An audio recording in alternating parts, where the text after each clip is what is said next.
I'll say a couple of intermediate points, and then I'll really spend a little bit of time, some time on what the disease looked like for me. That's really why I got the list of 155 ways that I act poor.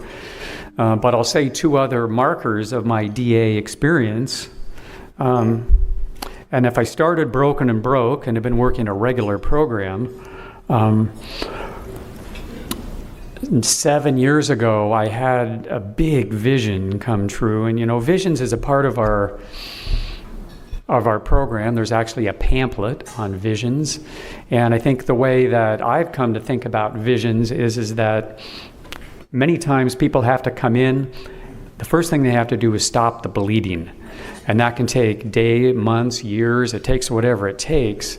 But because of that bleeding and brokenness, many of us have just not, we're just surviving. And so I think the visioning part of our program challenges us to get out of survival mode and think big. And I raise this one because as far as DA visions go, this was a big one for me. 7 years ago, this was the DA vision. I ended up living in Hawaii for 7 months. And it was with a DA member sitting at a coffee shop in Sacramento in January of that year that we looked at my spending plan really carefully and figured out, holy shit, I could actually do this. And, as the visions pamphlet says, I'm not sure what it says, and I don't want to misquote it. So all I know is it was a big vision, but the part I want to tell you about was that I think for me, when God is moving me in big ways, there's some deep movement that happens inside me. And that morning, after a DA member named Rich took me to the Sacramento airport, and I had at that point, although I still owned my home, but I had narrowed down my existence from a 3-bedroom home to 3 suitcases. And I was moving to Hawaii, knowing no one, not knowing where I was going to live. And I had done a lot of pre-looking on ad boards for apartments, but I hadn't rented one yet. So this was really a step into the unknown. And particularly for me, I've lived my life in a very controlled, clear, I want to know where everything's going from. Like, something's going to get me over there. From the home I grew up in, there was a lot of danger coming at different times from different places. So anyway, I say this to say that when he dropped me off at the airport that morning and I checked my bags, that really felt like the point of no return. And I went downstairs in the downstairs floor of the Sacramento airport, and I wept like a 5-year-old. And there was nobody else around, and for about 10 minutes, I just wept because the fear at that point, my fear was at 10 on the scale of 10. And I broke my personal record that day for saying number of prayers in one day. And so anyway, I just say that. And then the other marker that I just want to say that for me, it's a really important part of my experience of being in DA was I did have the privilege of serving on our General Service Board for 7 years. And the last 2 years...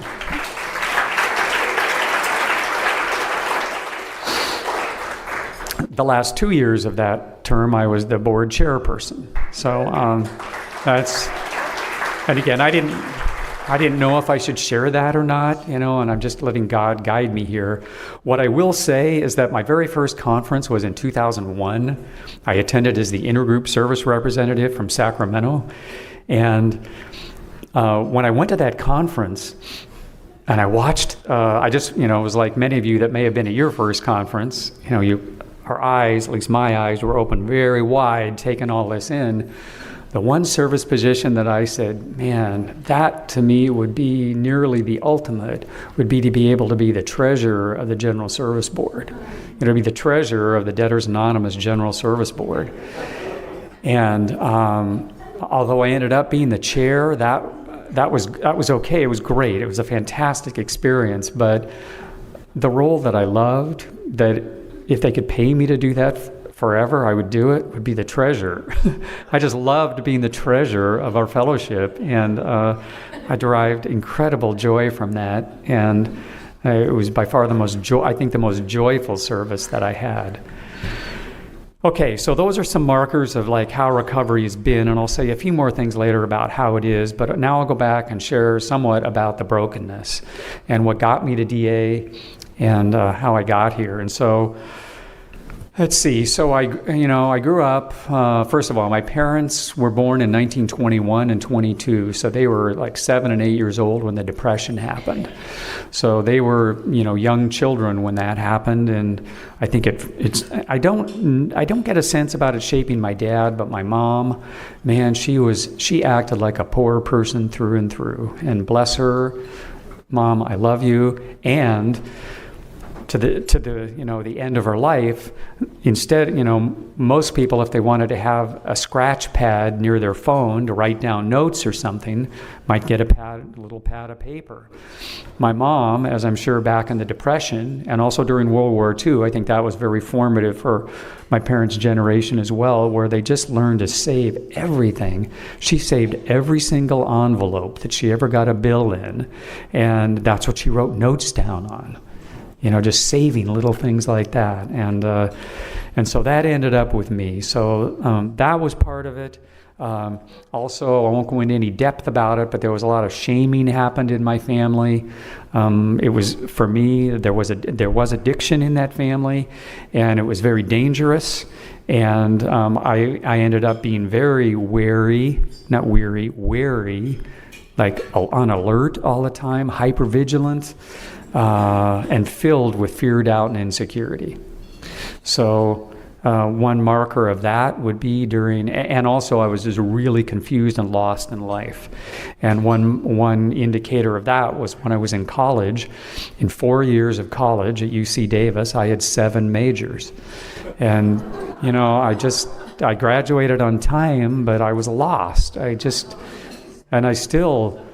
still in many ways lost. But anyway, I'm 67 and still trying to figure out what I'm doing here. And like, what am I going to be when I grow up? So I don't know yet. Okay, so now I want to share some of its fun, but so now I'm going to get out the list of 155 ways that I act poor, because some of the characteristics of my disease were I lived in self-deprivation, like our Debtors Anonymous pamphlet says, many of us suffered from big shotism. Again, there was fear, doubt, and insecurity, a lot of shame, acting like a poor person, being lost, and I'm going to make up for that by being a big shot.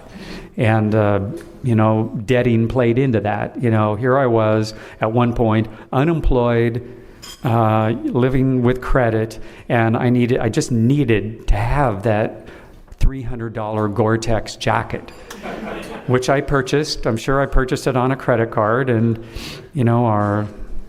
I won't go into quoting too much of our literature, but anyway, so one of the things, the self-deprivation, and that ultimately later in life ended up being under-earning, it just continued to hound me, and I still have to work on that. But this is the list, and the way the list came about was, when was this? 1998. So this was right after committing to solvency, saying I'm not going to borrow money anymore. And that came out in a pressure relief group. And I said, I'm not going to debt. So the date of this is April 12th, 1998. And there's actually 156 items on the list, but the first 100 or so of them came to me probably within the first 24 hours when I was in this studio apartment and I couldn't move 2 feet without seeing another way that I just had life screwed down so tightly as far as finances went. And and on some of these I wrote down the inner thinking and what I would be saying to myself about some of these things. So I'll just read some of them. I have 2 wearable pairs of pants for work. I don't dry clean my clothes as often as I should, and here's the thinking. It wears them out, and I would have to buy new ones more often. I use a door for a desk. I used gifts I've given to my children as my own. I don't dry my clothes all the way. It saves money. I have no proper coat to wear with a suit and a tie. I wear the same 2 dress shirts and 5 ties for 7 weeks. I use boxes to hold up that desk, that door which serves as my desk. I don't get teeth services. I don't get certain eye tests. It saves the money. I don't go to doctors, and here's the thinking: save the money. They're a ripoff anyway. And that was the inner thinking at the time. No interior decorating of any kind. Too expensive, too frivolous. No retirement plans. I thought some of you might relate to this one when I looked at this earlier today. No matched cups or glasses. An oddball assortment of mainly plastic cups. And then, and I could just go on and on here. I'll just say one of them that I'll go into in some depth. Those little boxes that checks come in? They're about 6 inches high and maybe 3 wide and 1.5 inches tall. I used to think I was just so smart, and I was a big shot, and also just thought I was just sharp as shit. I would take those kind of boxes, and rather than go spend $6.99 at the hardware store and get a proper thing to put in my silverware drawer to put the knives and the forks and the spoons in it, I would take those boxes and arrange them and cut them and staple them together and put it in the drawer and think, man, look at that. It's so great, so that's what deprivation looked like, and it's only buy discounted shirts. Don't buy snacks at the movies. Wear shoes with holes in them. Don't get wheels balanced or aligned on the car. Save the money. Wax my own car. I won't pay someone else to do it. So it just really goes on and on. And so that is what it looked like for me when I showed up in DA. And all I knew, there's one other part of when I showed up in DA is here I am, and I went to the Tuesday night Sacramento meeting for the first DA meeting that I went to, and I know I cried at that meeting, and I can't remember if it was shame or relief or both, but part of it was, here I was showing up knowing I was totally broken about money, and having a master's degree in finance. So I had, it just was a case of it didn't, it just didn't add up, and I could not help myself. Anyway, I could talk more about what it looked like. I'll just say one more thing that I was talking to a DE member about earlier today on the phone. And that was when I came to DA, I was sleeping on an air mattress in the living room because I didn't have enough money to rent a place where my children could all come visit me and we could all stay in bedrooms. So I provided the master bedroom to my then teenage daughter, and I slept on an air mattress in the living room. And that's where I started. And of course, I was broke all the time. I had no savings. All the classic signs. When we read the 15 signs of a compulsive debtor, I can basically check every one of them. So I now want to just talk a little bit about the recovery side. And I had asked for 35 minutes up here. I said 30 minutes just doesn't sound spacious. And now I'm feeling like it might be plenty. I don't know. We'll see. God's in charge. So I just want to speak some now about the recovery and what that looks like and what it feels like. And there are some things that are in the debt notebook. And first of all, I want to talk about this. For any of you, so one of the things I did early on was I started my debt notebook. And it's got the notes from the creditors. And to me, the story of this is, if all of you are like me, you have a shelf somewhere in your house that has old notebooks in it that you saved from this or that or whatever. And I didn't do that. And when I'm working with sponsees, I encourage them to go buy a new, go spend $2.99 and get a notebook with a set of dividers. So you're starting with something that's clean, literally clean and fresh and clear. Because that's what this is about. This is about taking debting out of the closet and the shame and everything else and just have it be like anything else that's I'll say proper, and it's in its place, and in due time it's going to get dealt with. So this is my DA debt notebook, and it's got tabs for what were then the major creditors, the creditors that I had that I owed money to, but then it's also collected a few other things along the way. And in addition to getting all the debt, I should also say, in 1998 was when did I say 1998? Yeah, 1998 was when I stopped incurring unsecured debt. And about 3 or 4 years ago, I paid off my last secured debt. And at this point, not only do I not want any debt, but I considered perhaps buying some real estate and doing something in that area in the last year. And for better and for worse, having paid off my home mortgage and having no car payment and no other payment for 3 or 4 years, for better and for worse, I have no credit history right now.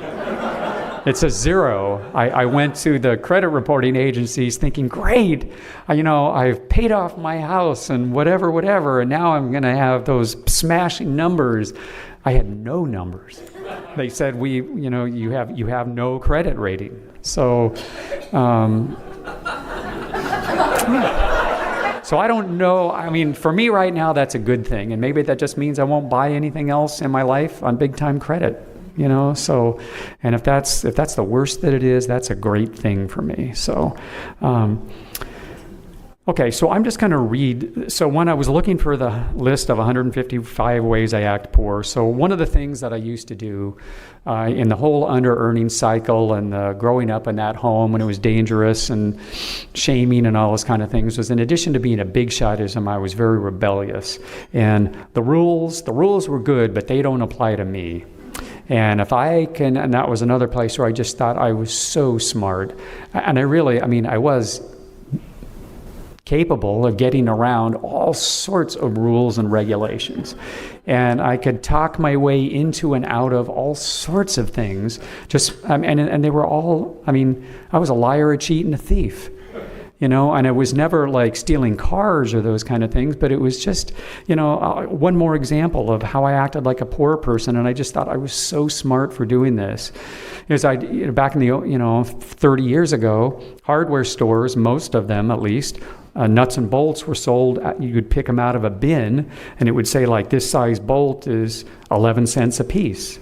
And I would get 10, if I needed 10 of those bolts, and they're 11 cents a piece, I would take those bolts and I'd walk up to the counter, and I don't think I could do it here the way I did it, but I'll just try, and I'll just put them on the counter and say, I have 11 and they are 5 cents a piece. And that's how it was for me. And so, again, it wasn't big thievery, but it was just, I thought those were the little things I had to do to get by. And now, I don't do that anymore. I don't do that anywhere. And so I'm going to give you a couple of examples. And this was behind the list of 155 ways. And there was a magazine that had an article in it that was about healthy food. And I wanted to copy. I said, man, I'd like to give that article to some people that I know, and some family members and things like that. However, that magazine has copyright protection. And so I wrote to the publishers of the magazine and asked if I could, and I typed, not typed, I wrote it on a word processor, but, I sent them a letter to their legal department and asked if I could have permission to make some copies of the article to give to family and friends. And I want to read to you the letter that they wrote back. And I'll use my last initial that has my last name on it, but it's so Alan T. Dear Mr. T. Doesn't say that, but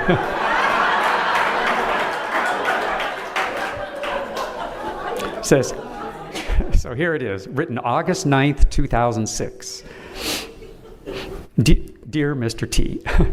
Absolutely, you can photocopy our article from the February 26th issue of magazine on organic food for yourself and your friends. And here's the important part. Thank you very much for respecting our policies and copyright law.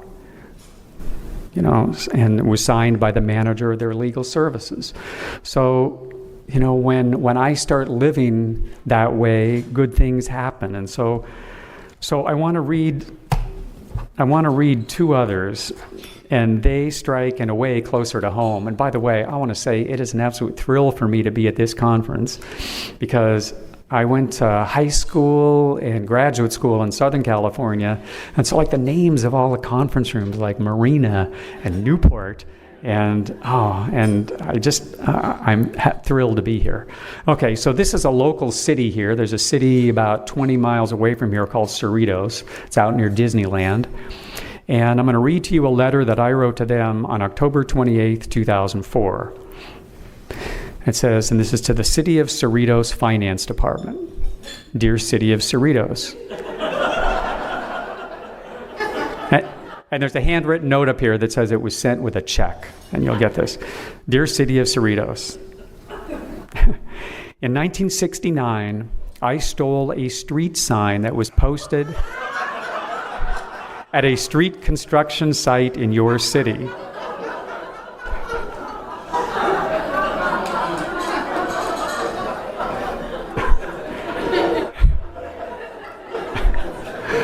I don't laugh very often, so this is great. I'm just too, I'm not only is my life clamped down, but I'm clamped down. So the sign was approximately 12 by 20 inches.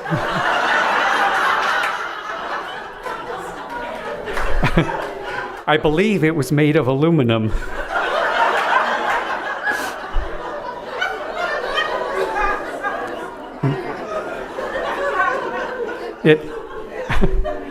It displayed the word access and had a downward pointing arrow.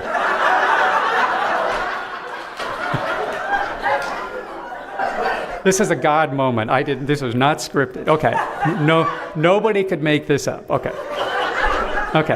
So here's the DA part. At that time, and this is truly serious, at that time, I had almost no regard for the property of others. I thought stealing the sign was a cool thing to do. I hung it in my bedroom.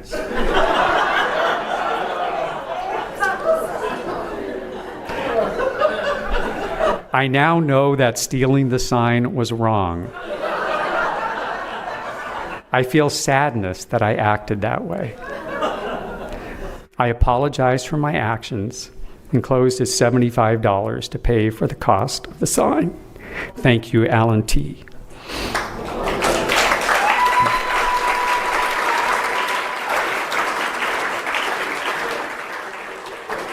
Okay. And here is the reply letter.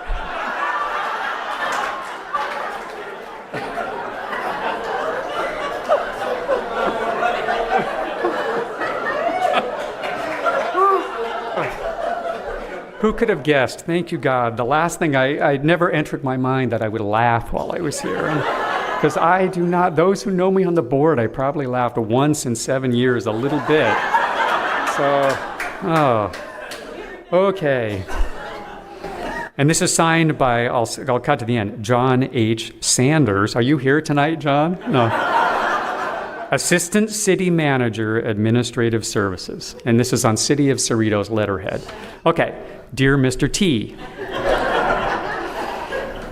I was very moved by your October 28 letter of apology in which you expressed regret for stealing a street sign in Cerritos approximately 35 years ago.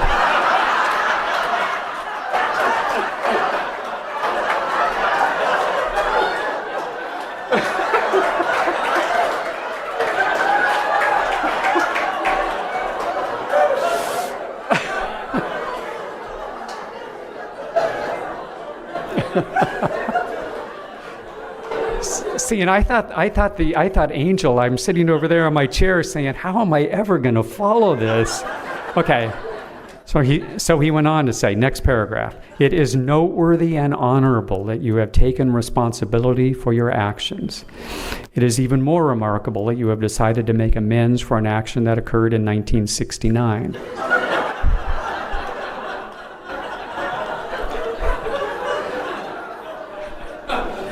Despite the passage of 35 years,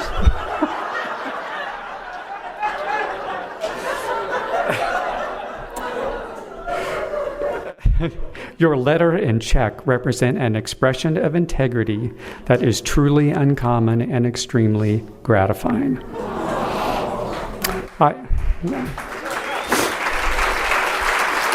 Thank you, God.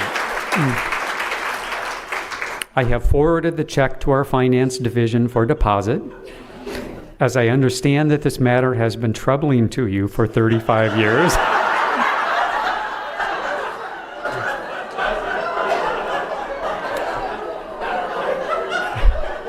Please consider this matter settled.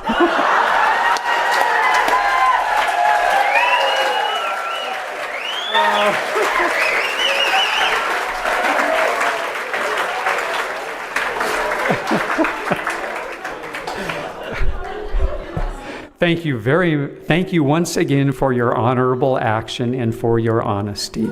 It is very much appreciated. So there we go.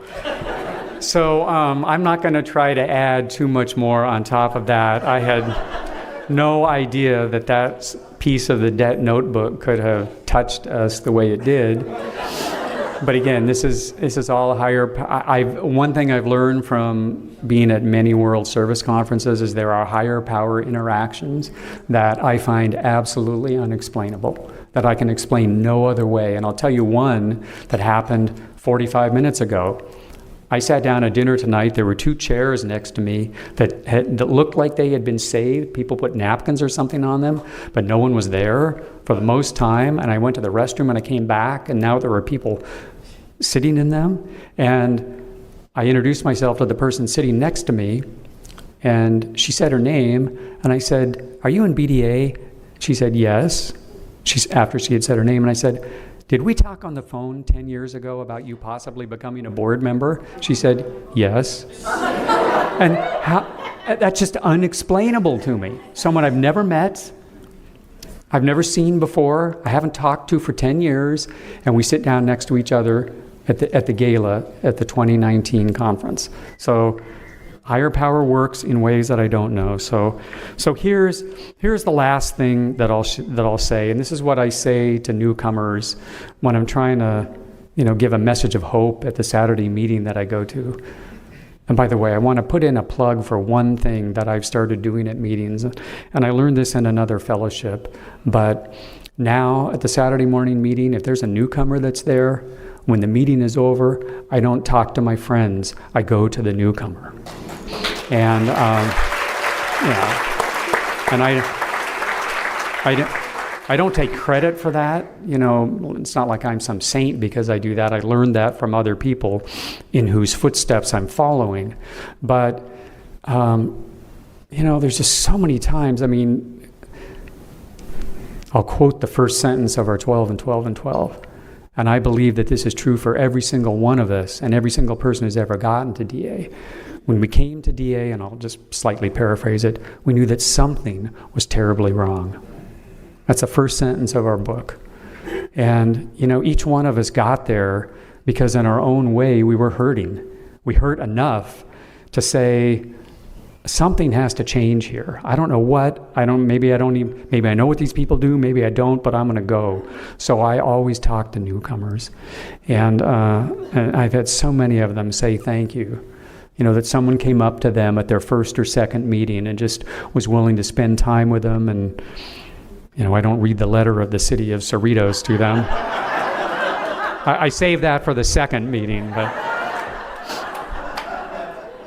that's my attempt at humor, folks. That's the only joke I'll say. So I do that. But what I say during the meeting, if there are newcomers there and I choose to share that day, is I say that this program changes lives. Our first promise, I'll just say a couple of the promises and then I promise I'll close. But the first promise is, where we once felt despair, we will experience a newfound hope. I feel chills saying that. If that was the only promise we had, that would make it worth it. Didn't all of us come just our own version of broken and broke? Or broken, maybe just broken. Some of us probably weren't broke, just plain broken. The fourth one is the promise promise number 4, I do 1, 4, and 7 are the ones I have memorized. 4 is, we will recognize that there is enough. Our resources will be generous. No, I'm sorry, that's 7. 4 is we will begin to live a prosperous life unencumbered by fear, worry, resentment, or debt. And that one, I'm not completely freed of resentments and things, but I mean, I have some measure of recovery, is the way that I like to humbly say it. And then 7 is the one that says, we will recognize that there is enough. Our resources will be generous, and we will share them with others and with DA. And I've been, so I'm going to trust God here. This is the other stretch, is to share a few numbers of my own recovery. So I came in, I was $24,600 in debt. And now some of the numbers that I have, as I said, I have no more debt anymore. I don't want this to be recorded. Turn the recorder off. And I don't think I don't know. Are these recorded? Yes.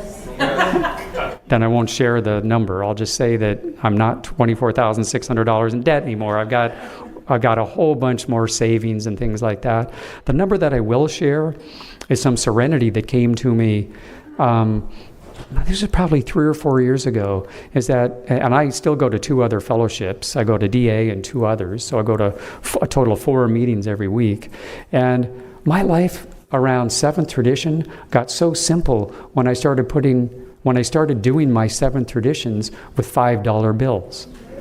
So I just go to my grocery store that I go to every Saturday morning, and I always buy my groceries because of the food program that I'm in, and then I always get change, and it's usually $30 or $35, and the checkers that I've seen, and you want it in 5s. That's right, I do want it in 5s. And that's because at a couple of those meetings I give 5, and at the DA meeting and at one other meeting I give $10 at every meeting. And it just makes my life so easy, and it feels so abundant. And I also make a monthly contribution, and cool, that means I'm almost done. So I'm going to make one last final statement here about the board, the service that I did on our board. The thing that thrills me the most about the 7 years of board service was the service that I did with other trustees, of course, when we ultimately got the capability to donate directly to Debtors Anonymous on the DA website. And if this room was like my Saturday or like the other DA meeting that I went to recently, there could be people in this room that do not know that that is the case. But yes, individuals and groups can now contribute directly to DA on the DA website. And for me, that was just a real high point of my time there. So I say that to say I also make a monthly contribution to our fellowship every month. And for about the first 6 months after I did it, because it just went live last September. And I would text Bill D., the other trustee that I worked with the most on that, and every time I do it, I would text him right afterwards and say, Bill, it just worked again, and I just gave my contribution again. And I'm going to trust God. I contribute $45 every month. Not that it's any huge amount of money. Some people might donate tons. It doesn't matter, but sometimes I think it's just important to say, that's in approximately the range of some of the other monthly things that I pay every month. So that's what I send to our fellowship. So this is where I'll stop, and I think I said this statement already, but if I didn't, I will at one more time. And it said, this program changes lives. It has certainly changed mine, and I'll borrow one of the A promises out of the AA promises, which is, and I'll just say, through DA, we will comprehend the word serenity, and we will know peace. So that's the promise of working a DA program. So thank you for having me as your speaker. I'm so glad I could be here. Thank you.